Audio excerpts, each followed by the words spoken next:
សូមជម្រាបសួរសូមស្វាគមន៍មកកាន់ Channel Knowledge Cambodia 100K ថ្ងៃនេះនាងខ្ញុំមកបរិយាយអំពីរបៀបសន្សំបែបផែនការពិតជាមានហើយការសន្សំសម្រាប់គោលដៅណាមួយត្រូវការផែនការច្បាស់លាស់ខាងក្រោមនេះជាគំរូផែនការសន្សំដែលលម្អិតនិងអាចអនុវត្តបានដែលអ្នកអាចតម្លៃតាមតម្រូវការនិងស្ថានភាពរបស់អ្នកផែនការសន្សំដ៏មានប្រសិទ្ធភាពរយៈពេល6ខែជំហានទី1កំណត់គោលដៅឲ្យបានច្បាស់លាស់គោលដៅរបស់អ្នកគឺអ្វីឧទាហរណ៍ទិញឡានតូចបង់ថ្លៃរៀនបន្តការសិក្សាឬធ្វើដំណើរទៅក្រៅប្រទេសតើអ្នកត្រូវការប៉ុន្មានកំណត់ចំនួនទឹកប្រាក់ជាក់លាក់ឧទាហរណ៍$1,500តើអ្នកត្រូវការវានៅពេលណាកំណត់ថ្ងៃចប់គោលដៅឧទាហរណ៍ក្នុងរយៈពេល6ខែការគណនាសាមញ្ញប្រសិនបើអ្នកចង់សន្សំ$1,500ក្នុងរយៈពេល6ខែនោះអ្នកត្រូវតែសន្សំជាមធ្យម$250ក្នុងមួយខែឬប្រហែលជា$63ក្នុងមួយសប្តាហ៍ជំហានទី2ធ្វើថវិកាផ្ទាល់ខ្លួននេះជាជំហានដ៏សំខាន់បំផុតអ្នកត្រូវតែដឹងថាលុយចេញទៅណាខ្លះទើបអាចគ្រប់គ្រងវាបាន1តាមដានចំណាយកត់ត្រាចំណាយរបស់អ្នករយៈពេល1ខែទាំងធំទាំងតូចអ្នកអាចប្រើ app ក្នុងទូរស័ព្ទ Excel ឬការកត់ត្រាកូនសៀវភៅ2វិភាគបែងចែកចំណាយរបស់អ្នកជា3ផ្នែកចំណាយចាំបាច់គឺចំណីអាហារថ្លៃផ្ទះថ្លៃភ្លើងទឹកថ្លៃដឹកជញ្ជូនចំណាយសម្រាប់ជីវិតសង្គមចេញញ៉ាំក្រៅកាហ្វេទស្សនាភាពយន្តទិញខោអាវដែលមិនមែនជាបន្ទាន់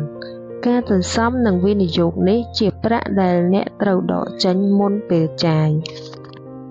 ជំហានទី3ស្វែងរកវិធីបង្កើនប្រាក់សន្សំនិងកាត់បន្ថយចំណាយកកាត់បន្ថយចំណាយតាមវិភាគខាងលើចំណីអាហារត្រូវរៀបផែនការទិញចំណីអាហារនៅផ្សារកាត់បន្ថយការទៅផ្សារទំនើបចម្អិនអាហារផ្ទាល់ខ្លួនជំនួសអាហារញ៉ាំខាងក្រៅថ្លៃសេវាសាធារណៈបិទឧបករណ៍អេឡិចត្រូនិកពេលមិនប្រើប្រាស់ទឹកនិងភ្លើងដោយសន្សំសំចៃកាត់បន្ថយចំណាយសង្គមឲ្យបានច្រើនកំណត់ថវិកាសម្រាប់ការចេញញ៉ាំក្រៅនិងការកម្សាន្តស្វែងរកសកម្មភាពឥតគិតថ្លៃឬរបស់ដែលធូរថ្លៃសូមផ្អាកការទិញខោអាវដែលមិនចាំបាច់រហូតដល់សម្រេចគោលដៅបង្កើនប្រាក់ចំណូលបើអាចស្វែងរកការងារធ្វើបន្ថែមឬការងាររយៈពេលខ្លីលក់វត្ថុដែលមិនប្រើប្រាស់រួចហើយតាមអនឡាញឬទីផ្សារប្រើជំនាញតខ្លួនដើម្បីរកប្រាក់បន្ថែមឧទាហរណ៍បង្រៀនសរសេរអត្ថបទឬធ្វើការរចនាឌីហ្សាញជាដើមជំហានទី4ជ្រើសរើសឧបករណ៍សន្សំបែបសមរម្យសន្សំរយៈពេលខ្លីតិចជាង1ឆ្នាំគណនីឲ្យដំណឹងធនាគារមានសុវត្ថិភាពហើយអាចដកប្រាក់បានភ្លាមអត្រាការប្រាក់មិនខ្ពស់ប៉ុន្តែល្អសម្រាប់ប្រាក់សន្សំដែលត្រូវការប្រើធនាគារលេខ Digital Banking ជាធម្មតាផ្ដល់អត្រាការប្រាក់ខ្ពស់ជាងធនាគារធម្មតាហើយងាយស្រួលគ្រប់គ្រងបង្កើនអត្រាសន្សំដោយបង្កាត់ប្រាក់សន្សំទៅធនាគារភ្លាមនៅពេលដែលអ្នកទទួលបានប្រាក់ខែឬប្រាក់ចំណូលកុំរងចាំរហូតដល់តែចំណាយអស់ទើបសន្សំអីជំហានទី5តាមដាននិងធ្វើឲ្យវាកាន់តែល្អតាមដានដំណើរការរាល់សប្តាហ៍ត្រួតពិនិត្យថាតើអ្នកសន្សំបានតាមផែនការឬនៅប្រសិនបើមិនបានតើមកពីមូលហេតុអ្វីធ្វើការកែតម្រូវប្រសិនបើអ្នកមិនអាចសន្សំបានតាមចំនួនដែលបានកំណត់សូមពិនិត្យមើលចំណាយរបស់អ្នកម្ដងទៀតឬស្វែងរកវិធីបង្កើនប្រាក់ចំណូលរក្សាភាពសម្បូរបែប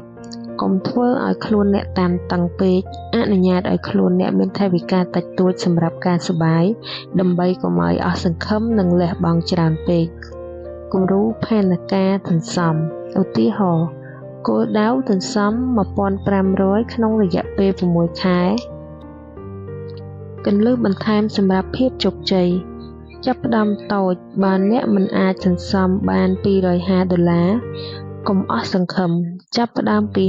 $50ឬ$100ក៏បានសំខាន់គឺធ្វើវាឲ្យคล้ายទៅជាទម្លាប់